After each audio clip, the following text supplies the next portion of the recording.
وَمِمَّنْ خَلَقْنَا أُمَّةٌ يَهْدُونَ بِالْحَقِّ وَبِهِ يَعْدِلُونَ، اور انہی میں سے جو ایسے ہیں جو ہم نے پیدا کی ہے ایسی امت جو راہ دکھاتی ہے حق کے ساتھ اور حق کے ساتھ عدل و انصاف پر قائم ہے۔ یعنی کون؟ اہل حق، اہل ایمان، مسلمان۔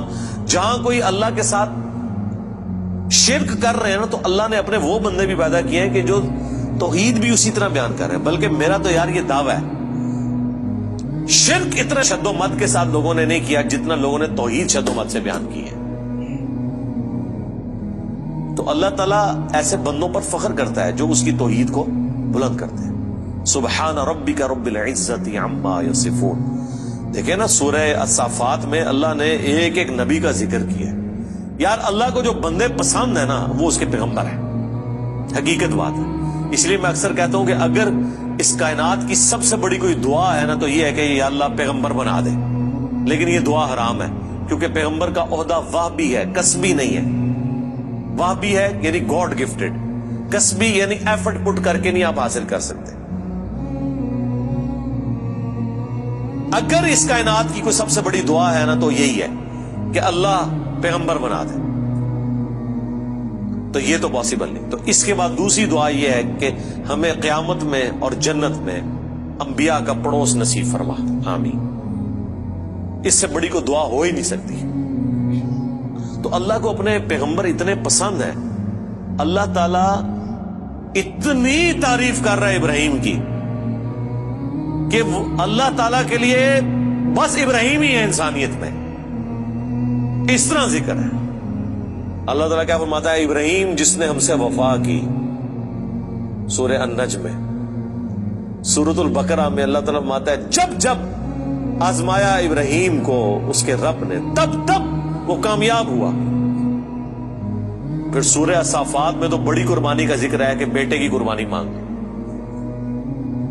پھر اللہ نے کہا کہ سلام علی ابراہیم، سلامتی ہو ابراہیم کے اوپر۔ یوں ہی ہم جزا دیا کرتے ہیں اپنے نیکوکار بندوں کو۔ ہم نے اس کی قربانی کو انسانیت میں ہمیشہ کے لیے زندہ کر دیا۔ آج امت محمدیہ ہے لیکن قربانی کو کہتی ہے سنت ابراہیمی، حج کو کہتی ہے سنت ابراہیمی، اسلام کو کہتی ہے دین ابراہیمی۔ ملت ابیکم ابراہیم هو سماکم المسلمین من قبل وفی ھذا۔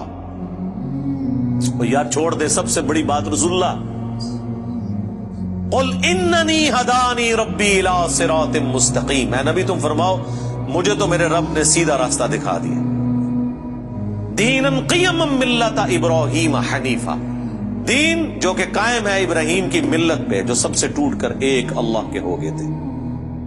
وما کان من المشرکین، وہ مشرک نہیں تھے۔ پھر سورہ نحل میں اللہ نے فرمایا ابراہیم اکیلے پوری امت ہے، اکیلا پوری امت، یعنی کوانٹٹی کوئی اللہ کے نزدیک اہم نہیں، کوالٹی۔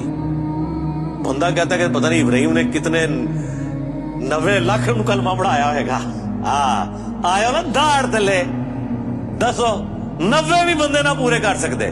قرآن میں آیا ایک لوط ایمان لایا ابراہیم پہ، یا چند ان کے گھر والے جو بیوی بچے تھے، دیٹس آل۔ 10 کی گنتی بھی پوری نہیں ہوتی، اس لیے اللہ نے کہا ابراہیم پوری امت ہے۔ اللہ کے نزدیک ابراہیم علیہ السلام کی کتنی اہمیت ہے۔ تو سورہ الصافات میں اللہ نے ابراہیم کی قربانیوں کا ذکر کیا، نوح علیہ السلام کی کہا سلام علی نوح فی العالمین، ٹھیک ہے۔ موسیٰ اور ہارون کا ذکر کیا، سلام علی موسیٰ و ہارون۔ اور پھر اللہ تعالیٰ نے اینڈ پہ جا کے کنکلوڈ کیا سورہ الصافات میں تمام انبیاء پہ الگ الگ ذکر کر کے ان پہ سلامتیاں بھیج کے اینڈ پہ اللہ نے کہا سبحان ربک رب العزت عما یصفون، تیرا رب پاک ہے ہر اس شرک کی برائی سے جو لوگ اس کی طرف منسوب کرتے ہیں۔ کسی کو یہ ٹینشن نہ ہو جائے کہ اگر اللہ کے ساتھ کوئی شرک کرتا ہے یا اللہ کے لیے برے نام رکھتا ہے یا مخلوقات میں سے کسی کو اللہ کے برابر ٹھہراتا ہے تو اللہ کو کوئی ٹینشن ہو گئی ہے، نو، سبحان ربک رب العزہ، بے شک تیرا رب جو عزت والا ہے، پاک ہے، بلند ہے اس شرک سے جو لوگ اس کی طرف منسوب کرتے ہیں۔ وَسَلَامٌ عَلَى الْمُرْسَلِينَ۔ اس کے اندر پتہ کیا درد ہے؟ اللہ کہتا ہے ہمارے لیے تو ہمارے پیغمبر ہی کافی ہیں، سلامتی ہو ہمارے پیغمبروں پر، انہوں نے ایسا حق ہمارا ادا کیا کہ پوری انسانیت گمراہ بھی ہو جائے نا ہمیں کوئی پرواہ نہیں ہے۔ ہمارے جو سچے بندے تھے، ابراہیم، موسیٰ، عیسیٰ، نوح، آدم، محمد رسول اللہ صلی اللہ علیہ وآلہ وسلم، ان پر سلامتی ہو، والحمدللہ رب العالمین، اور تمام تعریفیں پھر اللہ کے لیے۔ اس لیے میں نے درود شریف پہ جو لیکچر دیا تھا نا، اس میں بھی میں نے کہا تھا کہ سب سے بیسٹ درود وہ قرآن کے اندر آ گیا، سبحان ربک رب العزت عما یصفون وسلام علی المرسلین والحمد للہ رب العالمین۔ آپ کو مزے کی بات بتاؤں، یہ جو حدیث ہے نا بخاری مسلم کی کہ نبی علیہ السلام فرض نماز کے بعد پڑھتے تھے لا الہ الا اللہ وحدہ لا شریک لہ لہ الملک ولہ الحمد وہو علی کل شیء قدیر اللہم لا مانع لما اعطیت ولا معطی لما منعت ولا ينفع ذا الجد منک الجد۔ بخاری مسلم میں تو اتنی یہ دعا آتی ہے۔ جو حضرت معاویہ نے خط لکھا تھا تو مغیرہ ابن شعبہ نے یہ وظیفہ بتایا تھا ان کو کہ اللہ کے نبی فرض کی نماز کے بعد یہ پڑھا کرتے تھے۔ لیکن ترمذی میں جب یہ حدیث آتی ہے نا، اس کے ساتھ یہ الفاظ بھی ہیں کہ اس کے بعد حضور پڑھتے تھے سبحان ربک رب العزت عما یصفون وسلام علی المرسلین والحمد للہ رب العالمین۔ یہ قرآن کی جناب فیورٹ ترین آیات ہے۔ مجھے آج بھی یاد ہے، میں 2007 میں حج کیا تو 2007 کے اندر 2 حج آئے تھے، ایک جنوری کے مہینے میں اور ایک دسمبر میں، 18 دسمبر کو آیا تھا۔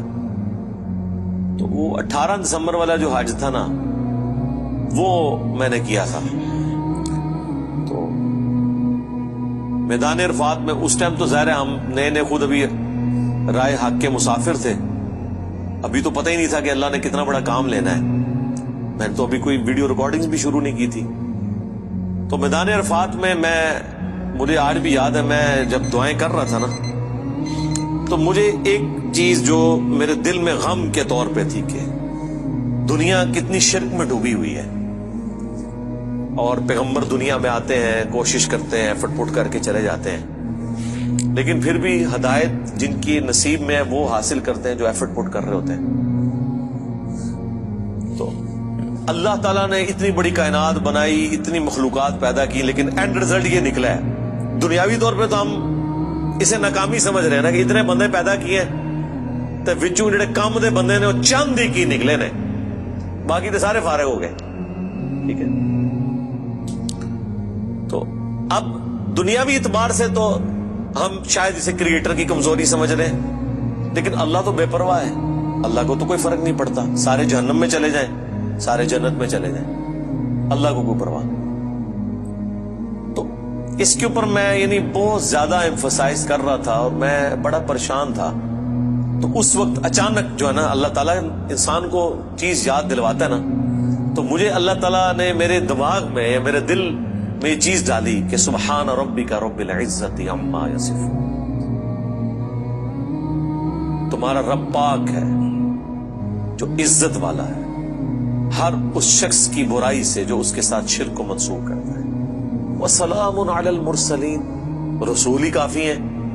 ویسے تو اللہ رسولوں کی عبادت کا بھی محتاج نہیں ہے، لیکن اگر اللہ تعالیٰ نے مخلوقات میں پیدا کیا ہے تو وہ رسولوں نے ایسا بیسٹ پرفارم کیا ہے کہ اللہ کہتا ہے ہمارے رسول ہمیں کافی ہیں۔ والحمدللہ رب العالمین، تعریفیں تو ساری اللہ کے لیے۔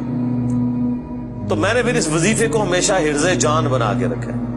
میں ہمیشہ کوشش کرتا ہوں کہ میں اپنی ہر نماز کی پہلی رکعت میں یہ سورہ فاتحہ کے بعد پڑھوں، سبحان ربک رب العزت عما یصفون وسلام علی المرسلین والحمد للہ رب العالمین۔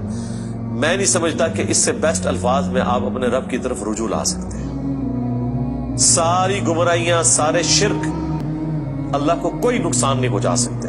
سبحان ربک رب العزت عما یصفون۔ اور اللہ کے بعد اگر کوئی حقدار ہے نا کہ اس کا شکر ادا کیا جائے تو وہ اللہ کے پیغمبر ہیں، جنہوں نے کمٹمنٹ کے ساتھ اللہ کی مخلوق تک اپنا پیغام پہنچایا، اور وہ اللہ نے اس میں ایڈ کر دیا وسلام علی المرسلین، سلام ہو رسولوں کے اوپر، والحمد للہ رب العالمین، اور تمام تعریفیں اس رب کے لیے جو سارے جہانوں کا پالنے والا۔ تو میرے بھائی قرآن جس کو پاپا مانتا ہے نا وہ پیغمبر ہوتے ہیں، باقی آپ کے بنائے ہوئے پاپے ہیں، باقی سارے فالوورز ہوتے ہیں۔ قرآن کی ڈاکٹرین میں امام وقت کا پیغمبر، قرآن کی ڈاکٹرین میں اللہ کا نمائندہ وقت کا پیغمبر۔